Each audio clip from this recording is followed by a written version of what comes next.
ইবাদতের স্বাদ নষ্ট হয়ে যায় চোখের জেনার কারণে। কি কারণে? চোখের জেনার কারণে।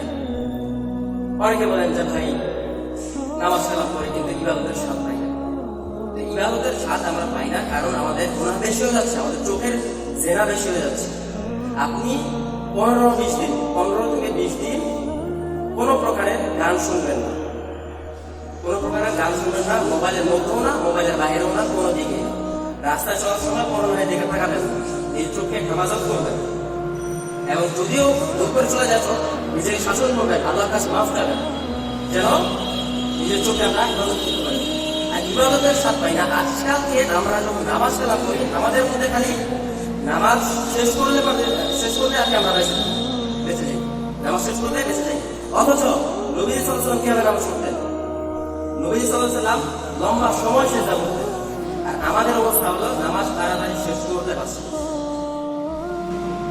ভাইয়ের আমার, এই ইবাদতের স্বাদ নষ্ট হয়ে যায় যে কাজগুলোর কারণে, তার মধ্যে অন্যতম একটি কাজ হলো চোখের জেনার কারণে, যেটা আজ ব্যাপক হয়ে গেছে। এই জন্য ইবাদতের স্বাদ নেই।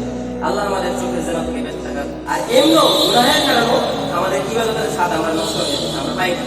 ইবাদতের স্বাদ কমার তৃতীয় কারণ হলো হারাম খাওয়া।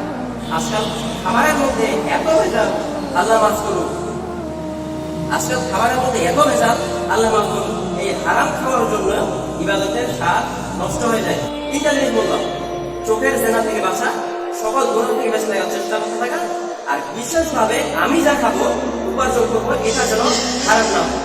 এই তিনটা জিনিস করেন, আল্লাহর কসম ইবাদতের স্বাদ এমন পাবেন আপনাকে গুলি করে কেউ সরাতে পারবে না। ভাইয়েরা,